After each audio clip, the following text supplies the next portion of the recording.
Hello everyone, welcome to study tube. क्या हाल चाल, कैसे आप सभी। आशा करता हूँ आप सभी अच्छे होंगे और स्वागत करता हूँ मैं आप सभी का आपके इस यूट्यूब चैनल पे। रेलवे टेक्नीशियन एग्जाम के बस अब कुछ ही दिन बचे हैं, तो आपके आने वाले इस एग्जाम के लिए मैं लेकर के आया हूँ यहाँ पर 100 प्रश्नों का एक सेट।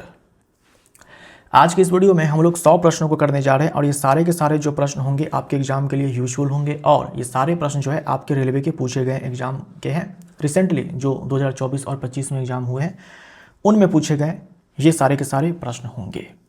तो चलिए हम लोग जल्दी से शुरू करते हैं और करते हैं प्रश्नों को। खतरे के संकेत का प्रकाश आमतौर पर लाल रंग का क्यों होता है? खतरे के संकेत के लिए यूजुअली लाल रंग के प्रकाश का इस्तेमाल किया जाता है। इसके पीछे क्या कारण है? इसके पीछे कारण ये है कि लाल रंग का प्रकाश जो होता है इसका स्कैटरिंग प्रकीर्णन सबसे कम होता है और इसके कारण क्या होता है कि दूर से ही लाल रंग का प्रकाश दिख जाता है। दूर से ही लाल रंग का प्रकाश दिख जाता है तो बोलेंगे क्योंकि लाल रंग का कोहरे या धुएं में सबसे कम प्रकीर्णन होता है। जो प्रकीर्णन है स्कैटरिंग है, जो प्रकीर्णन है स्कैटरिंग है और जो वेवलेंथ है इसके बीच उल्टा संबंध होता है। तो जिस रंग के प्रकाश का तरंगदैर्ध्य जितना ज़्यादा उसका स्कैटरिंग उतना ही कम होगा।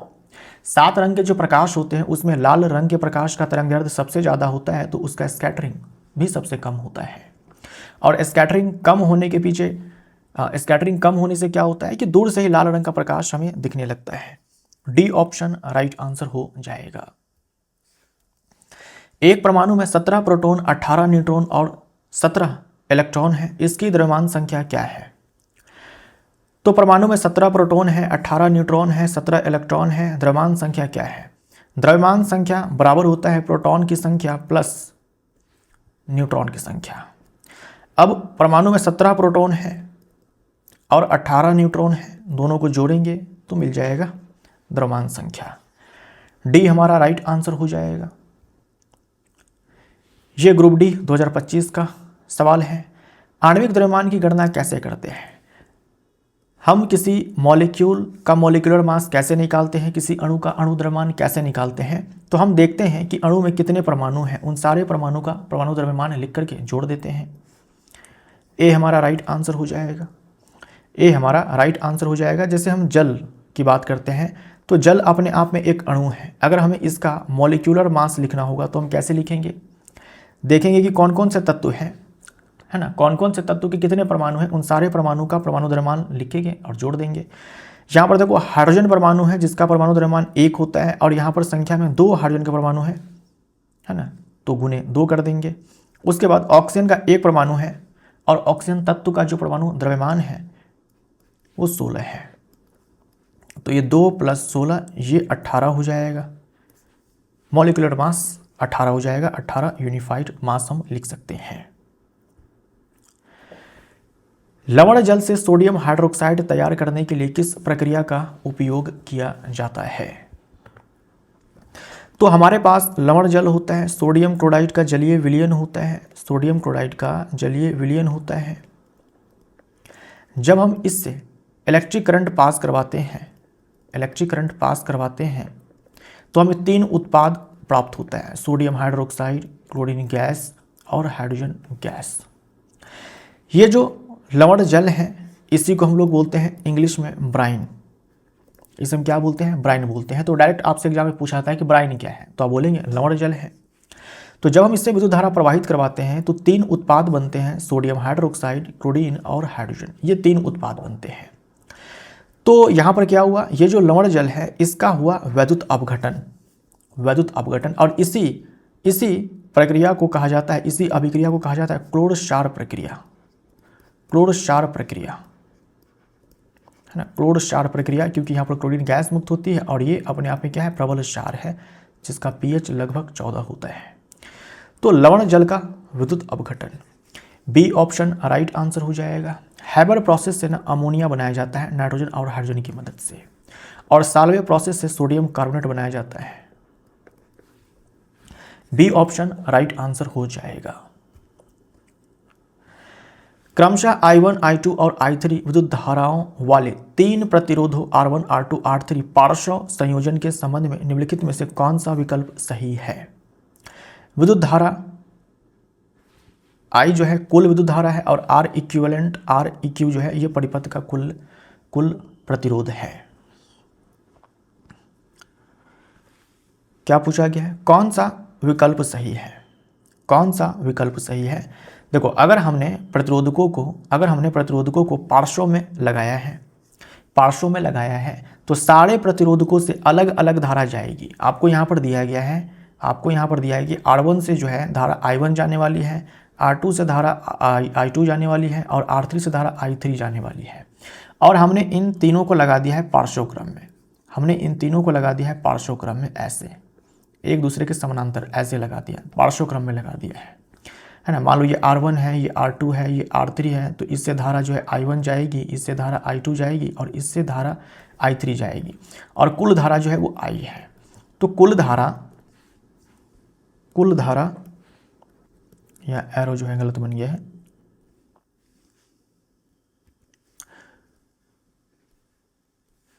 कुल धारा जो है वो I है। तो ये जो कुल धारा है I, यहीं से तो ये तीन धाराएं बटी है, तो कुल धारा ये जो I है ये क्या हो जाएगा? I1 plus I2 plus I3, तीनों को जोड़ दो तो कुल धारा जो है आपको मिल जाएगी। तो ए ऑप्शन हमारा राइट आंसर हो जाएगा। ठीक,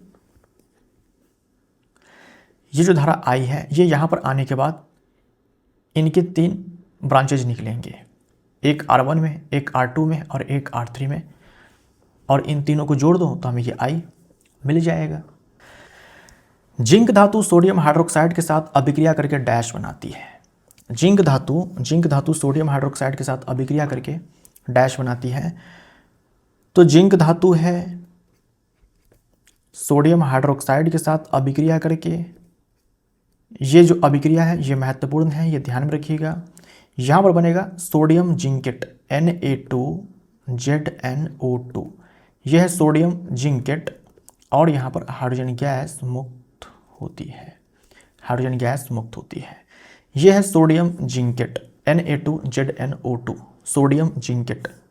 सी ऑप्शन राइट आंसर हो जाएगा। तो ये धातु और क्षार के बीच की अभिक्रिया है जहाँ बना है सोडियम जिंकेट और हाइड्रोजन गैस यहाँ पर मुक्त हुई है। एक आयताकार कांच की पट्टी के दो समांतर विपरीत फलकों से प्रकाश गुजरने के बाद आपतित किरण और निर्गत किरण के बीच क्या संबंध होता है? तो ये कांच का स्लैब है, थोड़ा सा और नीचे करते हैं।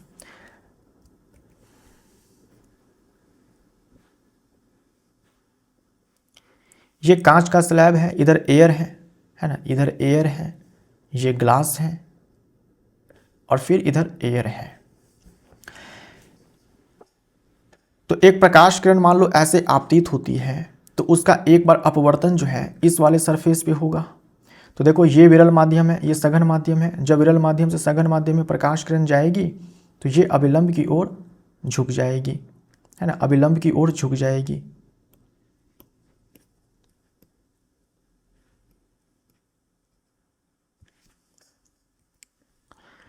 ऐसे विरल माध्यम से सघन माध्यम में जब प्रकाश किरण आएगी तो ऐसे अभिलंब की ओर झुक जाएगी। फिर क्या होगा? यहाँ पर एक बार फिर से अपवर्तन होगा, लेकिन इस बार क्या होगा? सघन माध्यम से विरल माध्यम में प्रकाश किरण जाएगी तो अभिलंब से दूर भागेगी। तो ये हमारा निर्गत किरण होता है और ये हमारा आपतित किरण होता है। ये दोनों ही जो किरणें होती हैं वो एक दूसरे के समानांतर होती है। अगर हम इसको थोड़ा आगे खींचते हैं और इसको थोड़ा पीछे लेकर जाते हैं तो दोनों ही किरणें जो है एक दूसरे के समानांतर होती है। ठीक, तो हम बोलेंगे निर्गत किरण आपतित किरण की दिशा के समानांतर होती है, लेकिन थोड़ी सी साइड की ओर स्थानांतरित हो जाती है। तो सही बात है, ये जो आपतित किरण है इससे थोड़ी साइड हो गई है ना, स्थानांतरित हो गई है। मतलब एक ही लाइन पे नहीं है, पैरेलल तो है लेकिन थोड़ी साइड हो गई है। तो हम बोलेंगे निर्गत किरण आपतित किरण की दिशा के समानांतर होती है लेकिन थोड़ी सी साइड की ओर स्थानांतरित हो जाती है। ए ऑप्शन हमारा राइट आंसर हो जाएगा। ए ऑप्शन राइट आंसर हो जाएगा। ये आपतित किरण है और ये निर्गत किरण है, ये दोनों एक दूसरे के समानांतर होते हैं। ठीक, और निर्गत किरण जो है ये आपतित किरण से थोड़ी साइड हो जाती है। निम्नलिखित में से कौन से कथन गोलीय दर्पण के मुख्य अक्ष के संबंध में सत्य नहीं है? गोलीय दर्पण के मुख्य अक्ष के संबंध में बताना है कि सत्य नहीं है। गोलीय दर्पण के मुख्य अक्ष के संबंध में सत्य नहीं है। यह गोलीय दर्पण के ध्रुव और वक्रता केंद्र से होकर गुजरने वाली एक काल्पनिक सीधी रेखा है, तो यह सही हो जाएगा।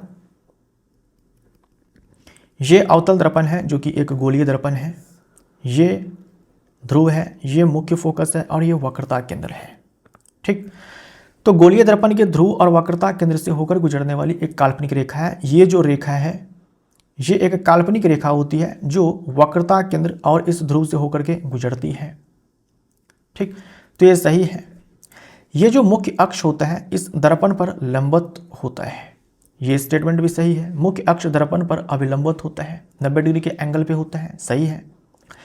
मुख्य अक्ष के समानांतर एक किरण दर्पण से परावर्तन के पश्चात दर्पण के वक्रता केंद्र से होकर गुजरती है, गलत हो जाएगा। अगर मुख्य अक्ष के समानांतर एक प्रकाश किरण ऐसे आपतित होती है दर्पण पे, तो अगर ये अवतल दर्पण है तो परावर्तन के बाद ये मुख्य फोकस से होकर के जाएगी। मुख्य अक्ष के समांतर एक किरण दर्पण से परावर्तन के पश्चात दर्पण के वक्रता केंद्र से होकर गुजरती है, तो यह गलत हो जाएगा। अगर मान लो उत्तल दर्पण होता तो परिवर्तन के बाद जो है मुख्य अक्ष के समानांतर अगर प्रकाश किरण आपतित होती तो उत्तल दर्पण से परावर्तन के बाद जो है ऐसा प्रतीत होता कि मुख्य फोकस से जो है वो परावर्तित किरण आ रही है। गोलीय दर्पण का फोकस उसके मुख्य अक्ष पर नहीं होता है, तो गोलीय दर्पण का फोकस मुख्य अक्ष पर नहीं होता है, तो ये गलत हो जाएगा। बिल्कुल होता है, तो सत्य नहीं है चुनना था, तो 3 और 4 डी ऑप्शन राइट आंसर। 3 और 4 ये दोनों ही सत्य नहीं है। ठीक, सार्वत्रिक गुरुत्वाकर्षण स्थिरांक जी का एसआई मात्रक क्या होता है? ये जो कैपिटल जी है ये पूरे ब्रह्मांड के लिए कांस्टेंट है, इसलिए हम इसे सार्वत्रिक गुरुत्वाकर्षण नियतांक बोलते हैं और इसका मान होता है 6.67 into 10⁻11 newton metre square per kilogram square. ठीक, newton metre square per kilogram square, B option right answer हो जाएगा। निम्नलिखित में से कौन सा ऑक्साइड उभयधर्मी प्रकृति का होता है? उभयधर्मी ऑक्साइड हम लोग उस ऑक्साइड को बोलते हैं जिसके पास अम्लीय गुणधर्म भी होता है और क्षारीय गुणधर्म भी होता है। यानी वो ये जो ऑक्साइड होते हैं अगर हम इसकी अभिक्रिया अम्ल से करवाते हैं तो ये क्षार के जैसा बिहेव करते हैं, और अगर क्षार से करवाते हैं तो अम्ल के जैसा बिहेव करते हैं। तो अम्लीय गुणधर्म भी है और क्षारीय गुणधर्म भी है। तो आपको बस 2 ही नाम याद रखने हैं, एक है जिंक ऑक्साइड और दूसरा है एल्यूमिनियम ऑक्साइड। ये दोनों जो है ना उभयधर्मी ऑक्साइड है, एम्फोटेरिक ऑक्साइड है। इसकी अभिक्रिया अगर हम अम्ल से करवा दें तो ये क्षार बन जाते हैं, क्षारीय प्रकृति के हो जाते हैं। अगर क्षार से करवा दें तो ये अम्लीय प्रकृति के हो जाते हैं और उदासीनीकरण अभिक्रिया को दिखाते हैं। तो एल्यूमिनियम ऑक्साइड, ए ऑप्शन हमारा राइट आंसर हो जाएगा। मरीज के दिल की धड़कन की आवाज छाती से स्टेथोस्कोप के माध्यम से डॉक्टर के कान तक कैसे पहुंचती है? देखो, स्टेथोस्कोप ये मेडिकल डिवाइस है, इंस्ट्रूमेंट है जिसका इस्तेमाल डॉक्टर्स करते हैं फेफड़ों से आने वाली आवाज़ को सुनने के लिए या फिर हृदय से आने वाली आवाज़ को सुनने के लिए। तो फेफड़ों से जो आवाज़ आती है डॉक्टर के कान तक वो इसी स्टेथोस्कोप से होते हुए आती है, और इसके भीतर ना मल्टीपल रिफ्लेक्शन होता है ना, मल्टीपल रिफ्लेक्शन होता है। ऐसे ट्यूब होती है और इस ट्यूब से जो है ये जो ध्वनि है इसका बार बार परावर्तन होता है, बार बार परावर्तन होता है। ठीक है, बार बार परावर्तन होता है और परावर्तित होकर के ध्वनि जो है डॉक्टर के कानों तक पहुंचती है। तो ध्वनि तरंगों के बहुपरावर्तन द्वारा, है ना, ध्वनि के बहुपरावर्तन द्वारा या फिर बहुल परावर्तन के द्वारा। निम्नलिखित में से कौन सा कथन सही ढंग से वर्णन करता है कि 2 बिंदुओं के बीच विभवांतर की गणना कैसे की जाती है? तो विभवांतर बराबर होता है किया गया कार्य बट्टे में आवेश, किया गया कार्य बट्टे में आवेश, किया गया कार्य बट्टे में आवेश। सी ऑप्शन राइट आंसर हो जाएगा। पृथ्वी के परितः चंद्रमा की गति किस बल के कारण होती है? तो पृथ्वी है और इस पृथ्वी के चारों ओर चंद्रमा घूम रहा है, चंद्रमा घूम रहा है, ये मून है। तो हम जानते हैं कि वृत्तीय पथ पर या फिर दीर्घवृत्तीय पथ है उस पर भी घूमने के लिए जो है केंद्र की ओर एक बल लगता है जिसे हम लोग अभिकेंद्रीय बल कहते हैं, अभिकेंद्रीय बल कहते हैं। और इस वाले केस में जो अभिकेंद्रीय बल होता है वो गुरुत्वाकर्षण बल के बराबर होता है ना, गुरुत्वाकर्षण बल के बराबर होता है। ठीक, गुरुत्वाकर्षण बल के बराबर होता है। सेंट्रीपिटल फोर्स, ये जो अभिकेंद्रीय बल है ना, यही वो बल है जिसके कारण कोई भी वस्तु वक्र रेखा पर गति कर पाती है। ठीक, अभिकेंद्रीय बल के कारण ही कोई भी वस्तु वक्र रेखा पर, है ना, वक्र रेखा पर या फिर वक्रीय पथ पर जो है गति कर पाती है। ठीक, कर्व पाथ पर गति कर पाती है। तो अगर चंद्रमा पृथ्वी के चारों ओर घूम रहा है तो अपने आप में वो क्या है, वो कर्व पाथ ही है ना, कर्व पाथ ही। या फिर सीधा आप याद रखो कि वृत्तीय गति के लिए जो बल जिम्मेवार है वो है अभिकेंद्रीय बल। और ये अभिकेंद्रीय बल जो है अलग अलग केस में अलग अलग बल के बराबर हो जाता है। अगर पृथ्वी के चारों ओर चंद्रमा घूम रहा है या फिर पृथ्वी के चारों ओर कोई उपग्रह घूम रहा है तो यहाँ पर अभिकेंद्रीय बल जो है गुरुत्वाकर्षण बल के बराबर होता है। ए हमारा राइट आंसर हो जाएगा। प्लास्टर ऑफ पेरिस में जल के कितने अणु उपस्थित होते हैं? जल के कितने अणु उपस्थित होते हैं प्लास्टर ऑफ पेरिस में, पीओपी में? तो प्लास्टर ऑफ पेरिस का फॉर्मूला होता है CaSO4.12H2O। ये प्लास्टर ऑफ पेरिस है जिसे हम लोग पीओपी शॉर्ट में बोलते हैं। और कैल्शियम सल्फेट डाइहाइड्रेट ये जिप्सम है, ये जिप्सम है। तो बोलेंगे जल का आधा अणु, है ना, जल का आधा अणु। और जिप्सम में जल के 2 अणु। D option right answer. जिस प्रकार न्यूटन का संबंध भार से है उसी प्रकार किसका संबंध दाब से है? तो न्यूटन भार का एसआई मात्रक है, न्यूटन भार का एसआई मात्रक है, तो दाब का एसआई मात्रक क्या हो जाएगा? पास्कल हो जाएगा। डी ऑप्शन राइट आंसर हो जाएगा। डी ऑप्शन राइट आंसर हो जाएगा। किलोग्राम जो है ये द्रव्यमान का एसआई मात्रक है, द्रव्यमान का एसआई मात्रक है। केल्विन जो है तापमान का एसआई मात्रक है। किलोग्राम प्रति घन मीटर ये डेंसिटी का एसआई मात्रक है, ये डेंसिटी का एसआई मात्रक है। डी ऑप्शन राइट आंसर हो जाएगा। निम्नलिखित में से किस धात्विक ऑक्साइड को केवल गर्म करके धातु में अपचयित किया जा सकता है? इन 4 में से कौन से धातु ऑक्साइड को केवल गर्म करके धातु में अपचयित किया जा सकता है, रिड्यूस किया जा सकता है? यानी धातु ऑक्साइड में ऑक्सीजन है, ऑक्सीजन जो है बाहर निकल जाएगी। तो यह मर्क्यूरिक ऑक्साइड, ये जो मर्क्यूरिक ऑक्साइड है HgO, मर्क्यूरी जो है बहुत ही कम रिएक्टिव होता है। इसके ऑक्साइड को अगर हम केवल हीट कर देते हैं तो हमें मर्क्यूरी प्राप्त हो जाएगा और ऑक्सीजन जो है बाहर निकल जाएगी। बी ऑप्शन राइट आंसर हो जाएगा। जैसे ये जिंक ऑक्साइड है, ये जिंक ऑक्साइड है तो इसके अपचयन के लिए जो है कार्बन का इस्तेमाल किया जाता है ना, कार्बन का इस्तेमाल किया जाता है, तब जाकर के जो है जिंक धातु प्राप्त होती है और यहाँ पर कार्बन मोनोऑक्साइड गैस मुक्त होती है। बी ऑप्शन राइट हो जाएगा। और ये जिंक के बारे में भी ध्यान में रखिएगा, ये भी आपके एग्जाम में पूछा जाता है। परिपथ P में निवेशित शक्ति को परिपथ में वोल्टता V और विद्युत धारा I के सापेक्ष किस प्रकार व्यक्त किया जा सकता है? तो पावर का फॉर्मूला होता है V इंटू में I बराबर V² डिवाइडेड बाई R बराबर I² इंटू में R। तो बी ऑप्शन राइट आंसर हो जाएगा। निम्नलिखित में से कौन सा विषमांगी मिश्रण का सर्वोत्तम उदाहरण है? नमक पानी का घोल या फिर चीनी पानी का घोल या फिर कॉपर सल्फेट विलयन का घोल। ये नीले रंग का विलयन होता है, ये ध्यान में रखिएगा, ब्लू कलर का होता है। ये सारे के सारे जो होते हैं समांगी मिश्रण होते हैं, ट्रू सॉल्यूशन होते हैं। आयरन क्लोराइड और लौह चूर्ण का मिश्रण, आपके पास आयरन क्लोराइड है और लोहे के चूर्ण का मिश्रण है तो ये विषमांगी मिश्रण का एग्जाम्पल है। देखो नमक पानी का घोल, चीनी पानी का घोल, कॉपर सल्फेट विलयन, ये सब तो फेमस एग्जाम्पल है, फेमस एग्जाम्पल है समांगी मिश्रण का, है ना, फेमस एग्जाम्पल है समांगी मिश्रण का। जब ठोस लेड नाइट्रेट को गर्म किया जाता है तो एक पीला अवशेष लेड ऑक्साइड रह जाता है और 2 गैसें निकलती है, एक लाल भूरे रंग की तथा दूसरी दहन में सहायक है। कौन सी गैसें निकलती है? लेड नाइट्रेट बोले तो PbNO3 का होल ट्वाइस। जब इसको गर्म किया जाता है, हीट किया जाता है तो ये लेड नाइट्रेट टूट जाता है लेड ऑक्साइड में। अब ये जो लेड ऑक्साइड है इसके बारे में कहा गया है कि ये तो पीले रंग का ठोस होता है ना, पीले रंग का ठोस होता है।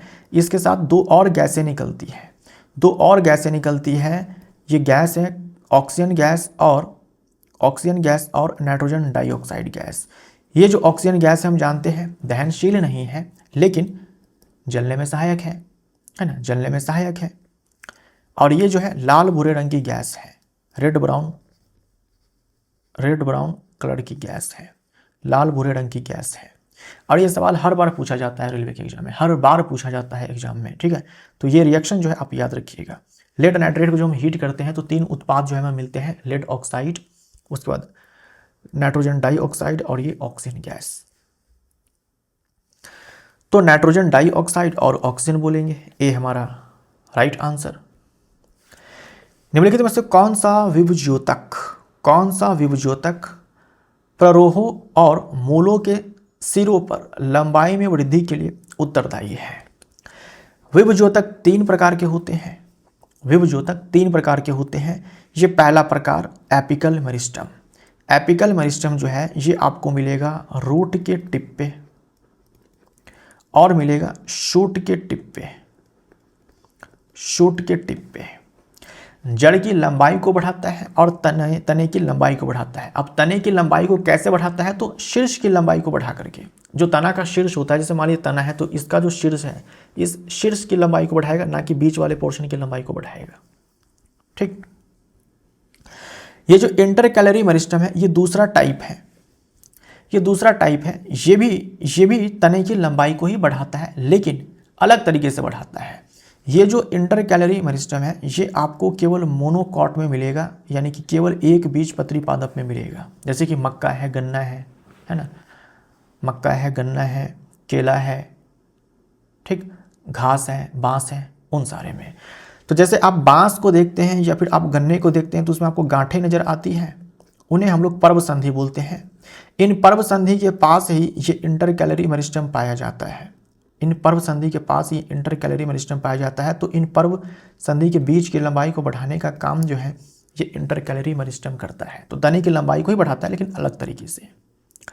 और ये जो लैटरल मेरिस्टम है ना, ये केवल और केवल द्विबीजपत्री पादप में देखने को मिलेगा, एक बीजपत्री पादप में देखने को नहीं मिलेगा। और इसका काम क्या है? तने की मोटाई को बढ़ाना। आम का वृक्ष आप देखते हैं, पीपल का वृक्ष देखते हैं, बरगद का वृक्ष देखते हैं, तना कितना मोटा होता है, तो इसके पीछे कारण जो है लैटरल मेरिस्टम है।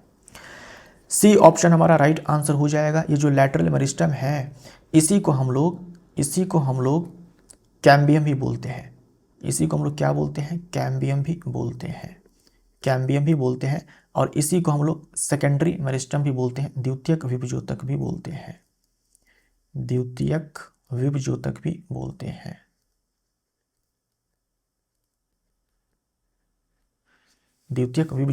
बोलते हैं।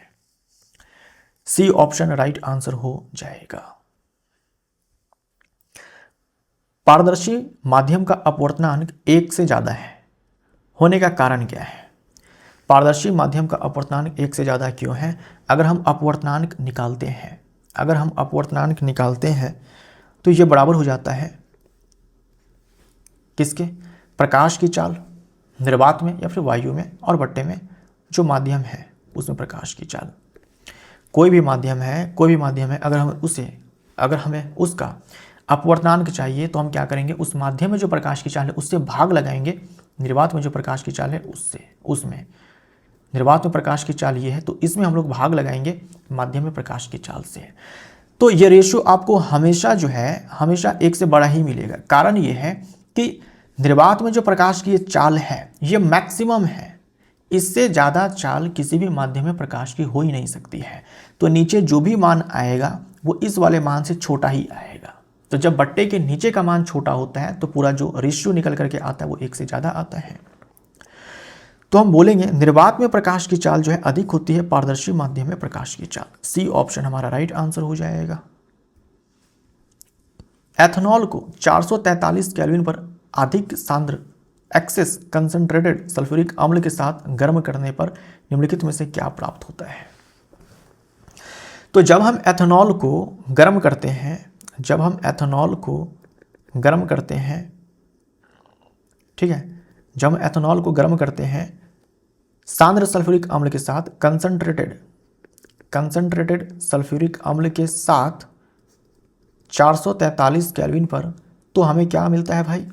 हमें मिलता है एथीन, हमें एथीन मिलता है। यानी ये जो एथेनॉल है यहाँ से पानी बाहर निकल जाता है, एथेनॉल से पानी बाहर निकल जाता है। और ये जो कंसनट्रेटेड सल्फ्यूरिक एसिड है, सांद्र सल्फ्यूरिक अम्ल है, ये डिहाइड्रेटिंग एजेंट के रूप में काम करता है, निर्जलीय कारक के रूप में काम करता है, डिहाइड्रेटिंग एजेंट के रूप में काम करता है।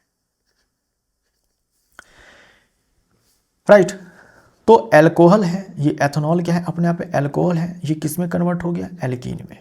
अल्कोहल एल्कीन में कन्वर्ट हो गया, यही चीज़ तो हुआ है। ये एथीन एल्कीन है, ये अल्कोहल है।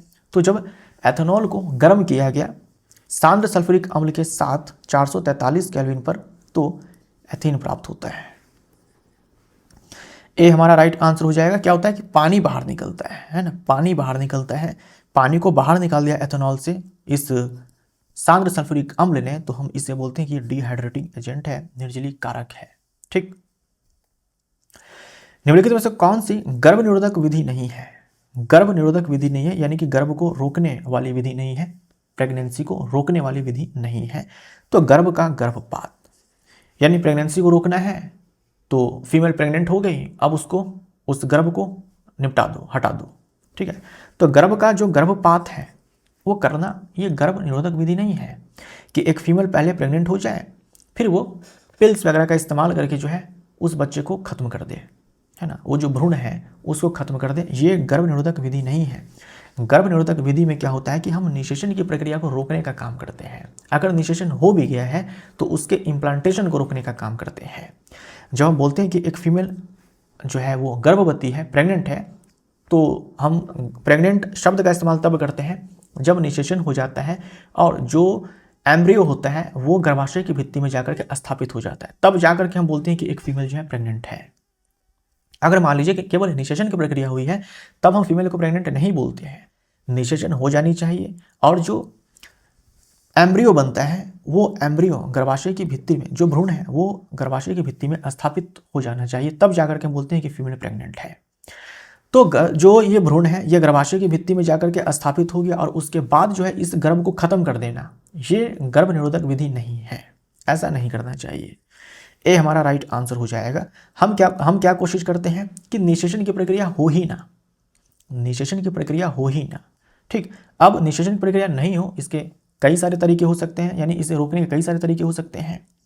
जैसे कॉन्डम का उपयोग किया जाता है तो शुक्राणु जो है कॉन्डम में ही रह जाता है, शुक्राणु जो है महिला की योनि में नहीं जाता है, तो निषेचन की प्रक्रिया नहीं होती है।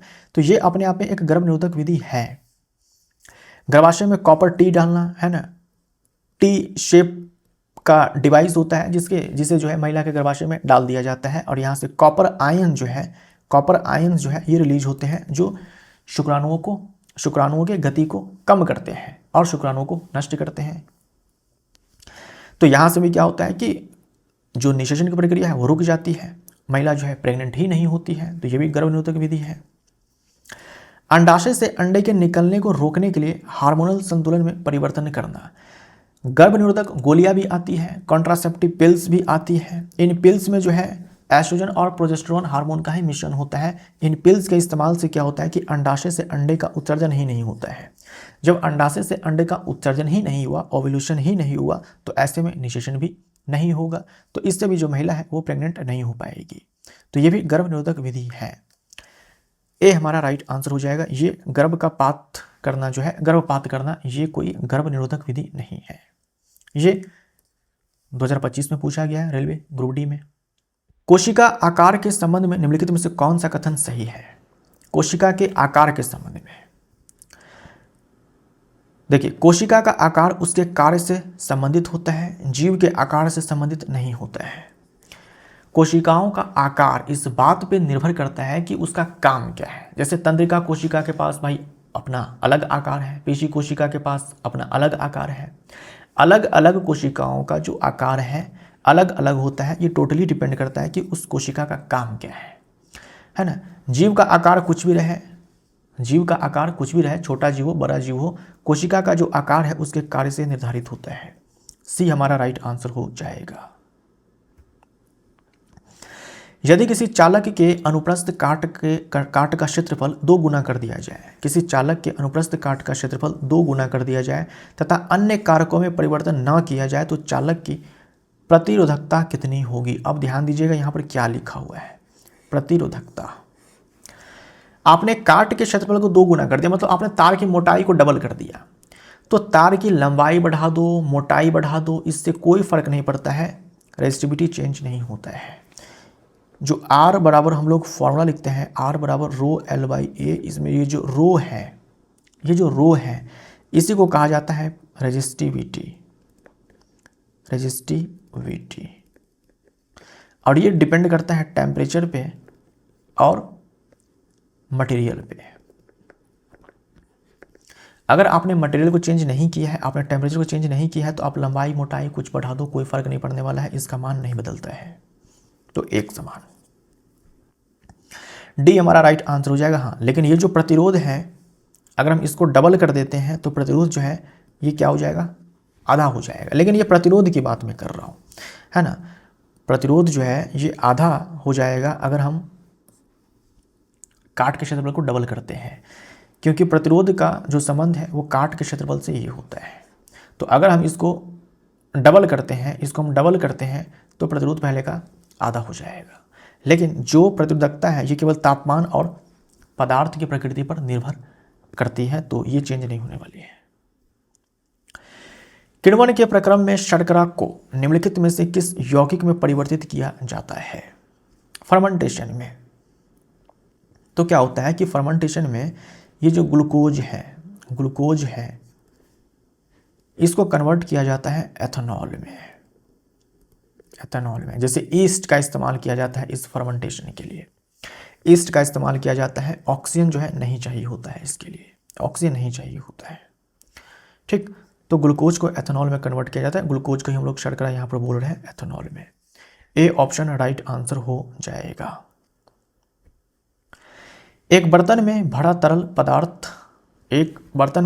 पदार्थ समान ऊंचाई पर डैश दबाव डालता है। तो एक बर्तन है, बर्तन में तरल है और तरल जो है निश्चित रूप से जो है विराम अवस्था में ही होगा। तो समान ऊंचाई पर है ना, समान ऊंचाई पर मान लो कि h हाइट नीचे की अगर हम बात करते हैं तो पात्र की सभी दिशाओं में समान रूप से दबाव डालता है ना। एक बर्तन में भरा तरल पदार्थ समान ऊंचाई पर मान लो ये मुक्त सतह है, इससे हम h डेप्थ नीचे चले जाते हैं, तो पात्र की सभी दिशाओं में, बर्तन की सभी दिशाओं में समान रूप से दाब डालता है। सी ऑप्शन हमारा राइट आंसर हो जाएगा, है ना। सभी दिशाओं में जो है समान रूप से, है ना, जो बर्तन की दीवार है चारों डायरेक्शन में जो है सारे पर सेम प्रेशर जो है अप्लाई होगा, ठीक। किसी वस्तु की प्रारंभिक और अंतिम स्थिति के बीच की सबसे छोटी दूरी को डैश कहा जाता है। वस्तु की प्रारंभिक और अंतिम स्थिति के बीच की सबसे छोटी दूरी को डैश कहा जाता है। जैसे मान लीजिए कि पहले एक वस्तु यहाँ पर थी, फिर वो ऐसे घूमते जो है यहाँ पर आ जाती है, तो ये प्रारंभिक स्थिति है और ये अंतिम स्थिति है। तो इसके बीच की जो दूरी होती है, सबसे छोटी दूरी, अगर इन दोनों के बीच की सबसे छोटी दूरी अगर आपको निकालनी हो तो हम क्या करेंगे, इन दोनों को स्ट्रेट लाइन से मिला देंगे और इसे हम लोग, इस वाली दूरी को हम लोग क्या बोलते हैं, डिस्प्लेसमेंट बोलते हैं।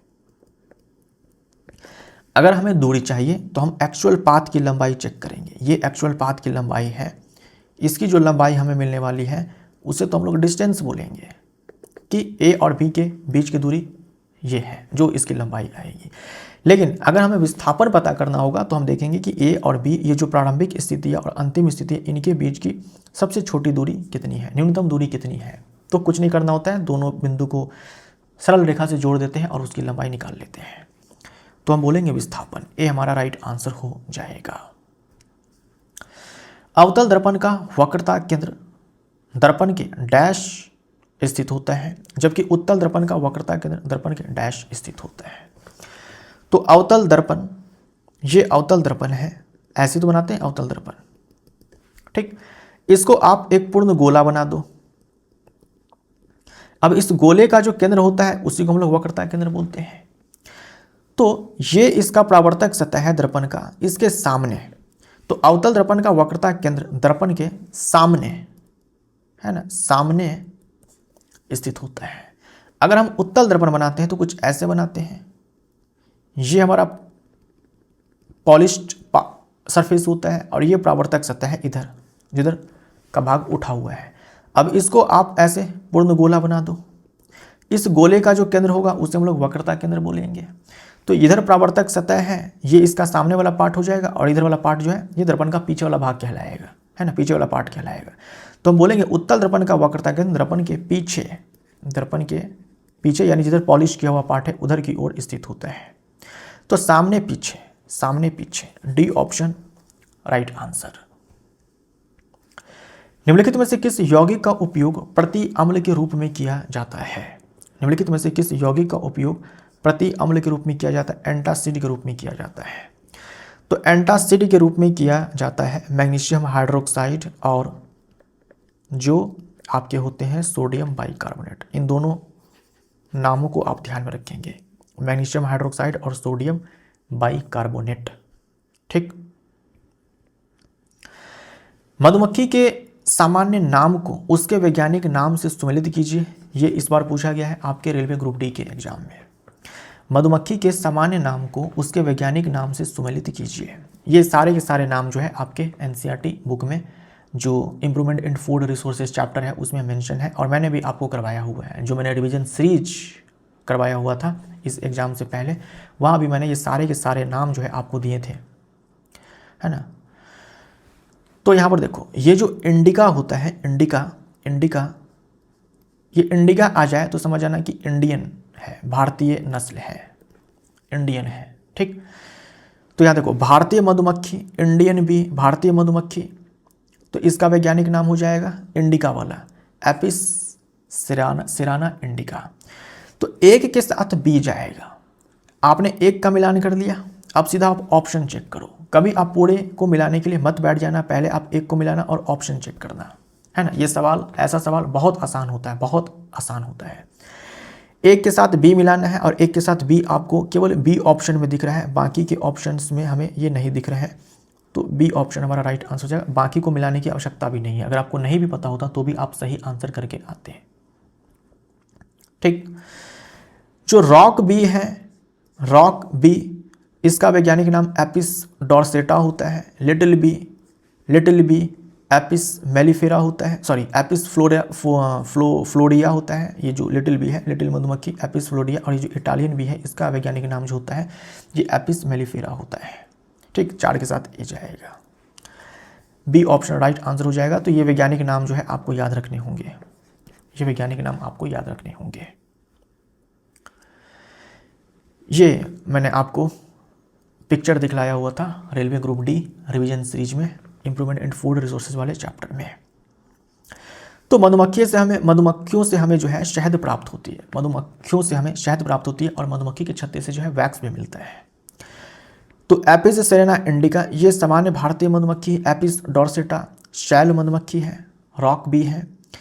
एपिस फ्लोरी ये छोटी मधुमक्खी, लिटिल बी बोलते हैं, और एपिस मेलिफेरा ये इटली मधुमक्खी है। सबसे अधिक शहद उत्पादन जो है इसी वाले मधुमक्खी से होता है, यानी सबसे ज़्यादा शहद जो है यही मधुमक्खी देती है।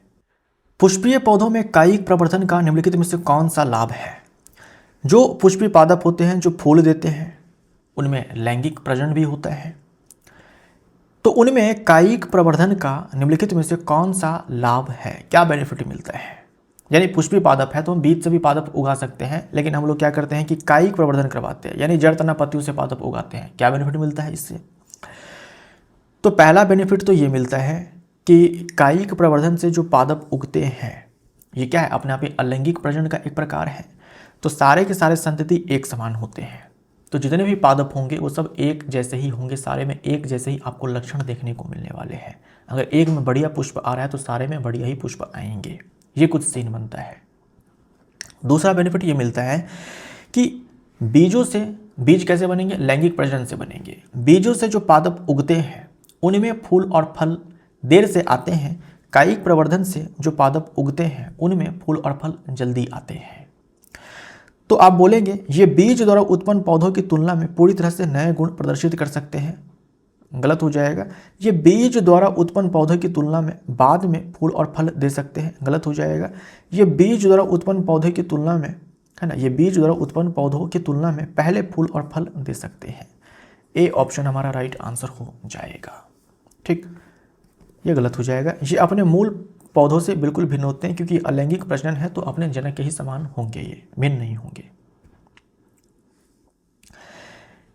यह सुनिश्चित करने के लिए कि प्रतिबिंब का आकार वस्तु के आकार के समान है, अवतल दर्पण के आसपास वस्तु को कहाँ रखा जाना चाहिए। यानी जो प्रतिबिंब का आकार है, जो प्रतिबिंब का आकार है वो किसके बराबर होना चाहिए, वस्तु के आकार के बराबर होना चाहिए। ऐसा कब होगा, जब हम वस्तु को ठीक वक्रता केंद्र पर रखते हैं तो प्रतिबिंब का निर्माण वक्रता केंद्र पर ही होता है ना। जब हम वस्तु को वक्रता केंद्र पर रखते हैं तो प्रतिबिंब का निर्माण वक्रता केंद्र पर ही होता है। वास्तविक उल्टा होता है और प्रतिबिंब का आकार वस्तु के आकार के बराबर होता है। ठीक, निम्नलिखित अभिक्रिया के लिए संतुलित रासायनिक समीकरण की पहचान कीजिए, है ना। संतुलित रासायनिक समीकरण की पहचान करना है तो आप इसको संतुलित कर सकते हो Mg+O2 MgO। एक तो तरीका ये है कि आप ऐसे संतुलित कर दो, देखो 2 मैग्नीशियम के परमाणु 2 ऑक्सीजन के परमाणु, अब यहाँ पर 2 मैग्नीशियम ऑक्साइड है तो यहाँ पर 2 मैग्नीशियम और 2 ऑक्सीजन के परमाणु। दूसरा तरीका क्या है कि आप यहाँ पर ये कर सकते हो,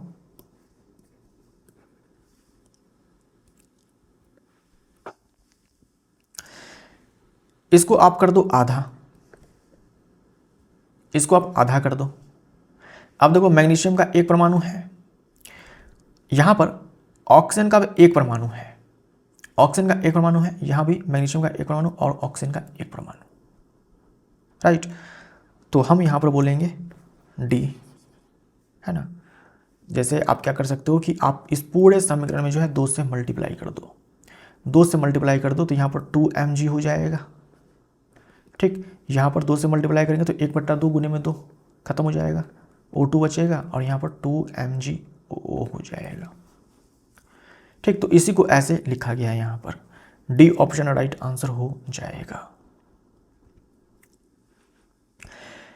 किस तत्व के नाभिक में न्यूट्रॉन नहीं पाया जाता, तो एकलौता तत्व है जिसके परमाणु में न्यूट्रॉन नहीं पाया जाता है, यह है हाइड्रोजन। यह है हाइड्रोजन। तो हाइड्रोजन में आपको एक प्रोटॉन दिखेगा और एक इलेक्ट्रॉन दिखेगा, न्यूट्रॉन नहीं होता है। लोहे के संक्षारण को रोकने के लिए सामान्यतः किस विधि का उपयोग किया जाता है। लोहे का जब संक्षारण होता है तो लोहे के ऊपर जंग लग जाता है, तो लोहे को जंग से बचाने के लिए यूजुअली किस विधि का उपयोग किया जाता है। हम क्या करते हैं कि उसके ऊपर पेंट लगा देते हैं, है ना, ग्रीस लगा देते हैं, तेल लगा देते हैं ताकि उस पर जंग ना लगे। धातु पर पेंट या तेल का विलेपन करना, है ना, ग्रीस लगा देते हैं, तेल लगा देते हैं, पेंट कर देते हैं, है ना। आपके घर में अगर लोहे का दरवाज़ा लगा होगा तो आपने भी उसको पेंट कर दिया होगा ताकि उसके ऊपर जंग न लगे। बी हमारा राइट आंसर हो जाएगा। मेंडल के प्रयोग में जब उन्होंने एक लंबे और एक बौने, है ना, देखो कैपिटल टी है, होमोजाइगस है तो शुद्ध रूप से लंबा पादप है और शुद्ध रूप से बौना पादप है। इनके बीच जब संकरण किया तो F1 पीढ़ी में उन्होंने क्या देखा, तो शुद्ध लंबा और शुद्ध बौना पादप के बीच में जब संकरण कराया जाता है तो F1 पीढ़ी के जो पादप उत्पन्न होते हैं वो सारे के सारे जो है लंबे होते हैं। लेकिन दिक्कत क्या होता है, अंतर क्या होता है कि ये शुद्ध रूप से लंबा है, शुद्ध रूप से बौना है और ये जो है मिश्रित है। यानी यहाँ पर देखो तो ये जनक भी लंबा है, ये संतति भी लंबा है, लेकिन दोनों के जीनोटाइप में फ़र्क है। जीनोटाइप यहाँ पर कैपिटल टी है, यहाँ पर कैपिटल टी स्मॉल टी है। सारे संतान लंबे ही होंगे, लेकिन ये हेट्रोजाइगस जीनोटाइप है। इनमें जो 2 एलील्स हैं वो एक कैपिटल टी दूसरा स्मॉल टी है, जबकि जनक के केस में क्या था, लंबे जनक थे लेकिन दोनों कैपिटल टी वाले थे, है ना। यानी कि दोनों के दोनों कैपिटल टी थे, जो जीन्स जो एलील थे, तो सभी लंबे हम बोलेंगे। और जब F2 पीढ़ी के पादप आएंगे तो उनमें कुछ लंबे होंगे कुछ बौने होंगे, अधिकांश लंबे होंगे कुछ बौने होंगे। F2 पीढ़ी में सभी लंबे थे, बी ऑप्शन राइट आंसर हो जाएगा। निम्नलिखित में से किस स्थिति में स्थितिज ऊर्जा संग्रहित हो रही है, यानी कि पोटेंशियल एनर्जी स्टोर्ड हो रही है। तो जब हम किसी रबर बैंड को खींचते हैं जब हम किसी रबर बैंड को खींचते हैं या फिर किसी स्प्रिंग को खींचते हैं या फिर स्प्रिंग को दबाते हैं तो उसमें जो ऊर्जा संचित होती है, क्योंकि स्थितिज ऊर्जा कब संचित होती है? जब विन्यास में परिवर्तन होता है ना, विन्यास में परिवर्तन होता है। तो जब हम रबर बैंड को खींचते हैं या फिर स्प्रिंग को खींचते हैं या फिर कंप्रेस करते हैं तो उसके कन्फिग्रेशन में चेंज होता है, जिसके कारण उसमें स्टोर होती है जो एनर्जी, उसे हम लोग पोटेंशियल एनर्जी बोलते हैं, स्थितिज ऊर्जा बोलते हैं। निम्नलिखित में से कौन सा विकल्प धात्विक ऑक्साइड और अम्ल के बीच होने वाली अभिक्रिया के लिए सही संतुलित रासायनिक समीकरण को दर्शाता है? तो ये धातु का ऑक्साइड है। धातु का ऑक्साइड क्षारीय प्रकृति का होता है और ये अम्ल है। तो यहाँ पर बनेगा लवण और जल, है ना, लवण और जल बनेगा। क्या बनेगा? लवण बनेगा और बनेगा जल। अम्ल और क्षार के बीच में जो अभिक्रिया होती है तो लवण और जल बनता है। ये अम्ल है, ये क्षारीय प्रकृति का है धातु ऑक्साइड, तो यहाँ पर लवण और जल बनेगा। यहाँ पर देखो क्या बना है, लवण और जल दिख रहा है क्या? यहाँ पर ऑक्सीजन है, यहाँ पर हाइड्रोजन है, तो बचा ऑप्शन बी हमारा राइट आंसर हो जाएगा। ये लवण है और ये जल है। एम कोश में अधिकतम इलेक्ट्रॉनों की संख्या कितनी हो सकती है? तो किसी कोश में इलेक्ट्रॉन की संख्या कितनी आ सकती है कुल, उससे हम लोग 2n² फॉर्मूले से बताते हैं। अगर n बराबर 1 होता है तो हमारा कोश k होता है, अगर n बराबर 2 होता है तो कोश हमारा l होता है, अगर n बराबर 3 होता है तो कोश हमारा m होता है। तो m कोश में पूछा गया है तो हम बोलेंगे 2n² से 2 गुने में 3 का स्क्वायर, ये हो जाएगा 3 3 9, 9 दूनी में 18, ठीक, तो 18। सी ऑप्शन राइट आंसर हो जाएगा। सी ऑप्शन हमारा राइट आंसर। ये 2025 का सवाल है। एक व्यक्ति एक विशाल स्थिर वस्तु जैसे एक खड़ी ट्रक है को बल F से धक्का देता है। मान लीजिए एक ट्रक खड़ी है और एक व्यक्ति उस ट्रक को धक्का दे रहा है F बल से, है ना। ये ट्रक है, मान लीजिए इसको एक व्यक्ति जो है धक्का लगा रहा है ना, F बल से धक्का लगा रहा है। वस्तु F बल से प्रतिक्रिया करती है, यानी ट्रक भी जो है ये ट्रक भी जो है इस व्यक्ति पर जो है F बल के साथ फोर्स लगाएगी। यदि प्रतिक्रिया बल समान और विपरीत हो, जैसा कि तृतीय नियम द्वारा सुझाया गया है, तो वस्तु त्वरित क्यों नहीं होती है? देखो, जो न्यूटन की गति का तीसरा नियम है वो हमें कहता है कि जो क्रिया और प्रतिक्रिया बल होते हैं वो परिमाण में समान होते हैं लेकिन दिशा में विपरीत होते हैं। अब कहा जा रहा है कि व्यक्ति F बल से ट्रक को धक्का दे रहा है, तो बदले में ट्रक भी जो है व्यक्ति पर धक्का दे रही है। वस्तु जो है त्वरित क्यों नहीं होती, ये पूछा है। देखो, वस्तु त्वरित काहे को होगी? त्वरण बराबर जो होता है वो बल बट्टे में द्रव्यमान होता है। बल तो लगाया व्यक्ति ने, लेकिन इसका द्रव्यमान बहुत ज़्यादा है ना। जो ट्रक है इसका द्रव्यमान बहुत ज़्यादा है, तो त्वरण जो है नहीं के बराबर उत्पन्न होगा। त्वरण नहीं के बराबर उत्पन्न होगा, ठीक। तो बल F का परिमाण वस्तु की अंतर्निहित स्थितिज ऊर्जा से पार करने के लिए अपर्याप्त है, गलत हो जाएगा। क्रिया और प्रतिक्रिया बल अलग अलग वस्तु पर कार्य करते हैं, लेकिन ये तो सही है, क्रिया और प्रतिक्रिया बल अलग अलग वस्तु पर कार्य करते हैं। यहाँ व्यक्ति ने ट्रक पे फोर्स लगाया क्रिया बल, तो जो प्रतिक्रिया बल है वो ट्रक ने व्यक्ति पर लगाया, तो एक फोर्स जो है ट्रक पे लग रहा है, दूसरा फोर्स व्यक्ति पर लग रहा है, तो अलग अलग वस्तु पर ही बल जो है ये दोनों कार्य कर रहे हैं। लेकिन स्थिर वस्तु पर स्थैतिक घर्षण लागू आकर्षण बल F को संतुलित करता है। बोल सकते हैं, मान लीजिए ये व्यक्ति जो है ट्रक पर 100 न्यूटन का फोर्स लगाता है, 100 न्यूटन का फोर्स लगाता है, तो फिर भी ये जो ट्रक है ये खिसकती नहीं है ना, ये त्वरित नहीं होती है, क्योंकि इस ट्रक और इस जमीन के बीच फ्रिक्शन फोर्स लग रहा है, जो इस ट्रक के आपेक्षिक गति को रोकने का काम कर रहा है। यानी 100 न्यूटन जो व्यक्ति के द्वारा फोर्स लगाया जा रहा है उसको संतुलित कर दे रहा है, ये घर्षण बल हम लोग ये भी बोल सकते हैं, राइट। वस्तु पर लगने वाला शुद्ध बल 0 है, क्योंकि क्रिया और प्रतिक्रिया बल रद्द हो जाते नहीं। क्रिया और प्रतिक्रिया बल जो है अलग अलग वस्तु पर लगते हैं तो ये रद्द नहीं होते हैं। ये बल तत्क्षण कार्य करते हैं और समय परिवर्तन को रोकते हैं। देखो, बी ऑप्शन राइट आंसर हो जाएगा। बी ऑप्शन राइट आंसर हो जाएगा। हम ये भी बोल सकते हैं कि मास बहुत ज़्यादा है, फोर्स उतना नहीं है, व्यक्ति ने फोर्स उतना नहीं लगाया है कि जो ट्रक है वो त्वरित हो जाए, है ना। लेकिन हम ये भी बोल सकते हैं कि जो जो भी हम फोर्स लगा रहे हैं उसको एक घर्षण बल है जो संतुलित कर दे रहा है, जिससे जो वस्तु है वो त्वरित नहीं हो रही है। हम ये भी बोल सकते हैं। बी ऑप्शन राइट आंसर हो जाएगा। विद्युत परिपथ में प्लग कुंजी का क्या उद्देश्य है? जो प्लग कुंजी है जो हम स्विच ऑफ ऑन करते हैं उससे उसका क्या उद्देश्य है? तो जब हम स्विच को ऑन करते हैं तो सर्किट जो है बंद हो जाता है, और जब हम ऑफ करते हैं तो सर्किट टूट जाता है, और धारा को बहने के लिए सर्किट जो है वो बंद होना चाहिए। तो स्विच ऑन किया सर्किट बंद, स्विच ऑफ किया सर्किट टूट जाता है, धारा जो है बहनी बंद हो जाती है। तो यह परिपथ को जोड़ने और वियोजित करने में मदद करता है। जोड़ने में यानी कि आपने क्या कर दिया, जो स्विच है उसको आपने ऑन कर दिया। सर्किट को तोड़ने में यानी कि जो स्विच है आपने क्या कर दिया, ऑफ कर दिया। तो इसी उद्देश्य से लगाया जाता है ताकि हम जब चाहे सर्किट में धारा प्रवाहित करवा सके, जब चाहे रोक सके, सर्किट को बंद और तोड़ करके। 1 किलोवाट शक्ति डैश के बराबर होती है। तो 1 किलोवाट जो वाट है इसी को हम लोग जूल पर सेकंड बोलते हैं, और 1 किलो का मतलब 1000 होता है, तो 1000 जूल पर second. D option right answer हो जाएगा। यदि किसी परमाणु का K और L कोश भरा है तो उसमें कुल इलेक्ट्रॉनों की संख्या कितनी होगी? K और L कोश भरा है, K और L कोश भरा है, तो देखिए K L M अभी आपने पढ़ा, K में अधिकतम 2 इलेक्ट्रॉन आ सकते हैं। फॉर्मूला 2 इंटू में 1 स्क्वायर है ना, फिर 2 इंटू में 2 स्क्वायर करेंगे तो इसमें 8 इलेक्ट्रॉन आ सकते हैं। तो ये दोनों कोश जो है भरे हैं, तो टोटल 10 इलेक्ट्रॉन होंगे।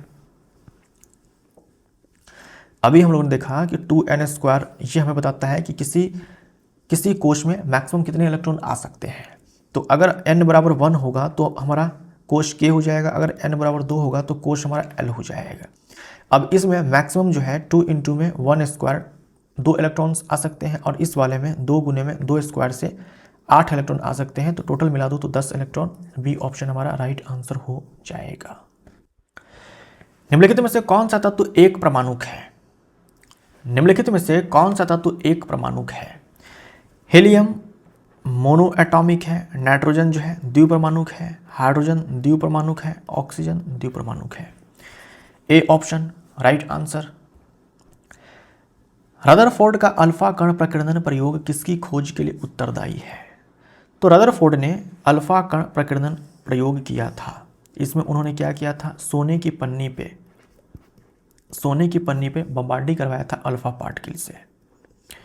अल्फा पार्टिकल से बम्बार्डिंग करवाया था। ये जो अल्फा पार्टिकल होता है ये हीलियम 2+ होता है। तो यहां से उन्होंने नाभिक की खोज की थी, है ना, परमाणु केंद्र की खोज की थी।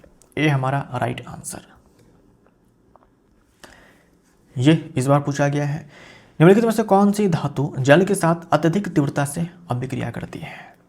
धातुओं की अगर आप अभिक्रियाशीलता श्रेणी देखेंगे तो सबसे ऊपर आपको पोटेशियम मिलेगा और उसके बाद सोडियम मिलेगा। ये दोनों ही धातुएं जल के साथ इतनी तेजी के साथ अभिक्रिया करते हैं कि इनमें आग पकड़ लेता है।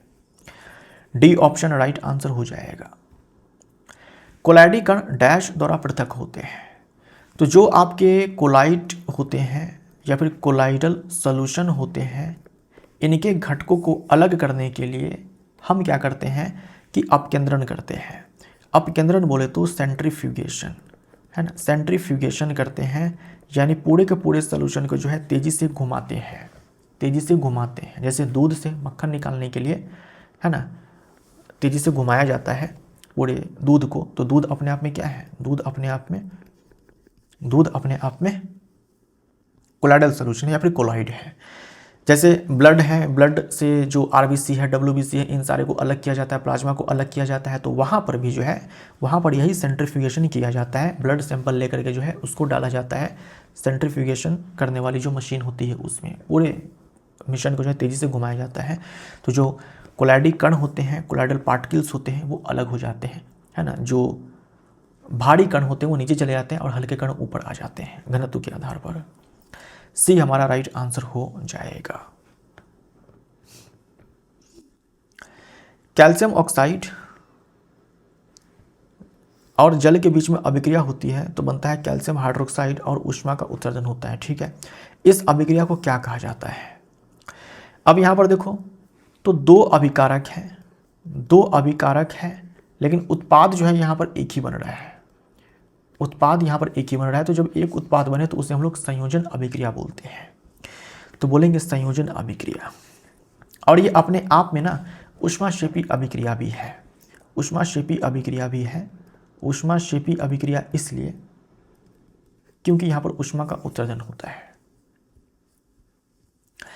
निम्नलिखित में से क्या किसी वस्तु पर एक बल द्वारा किए गए कार्य को बढ़ा सकता है?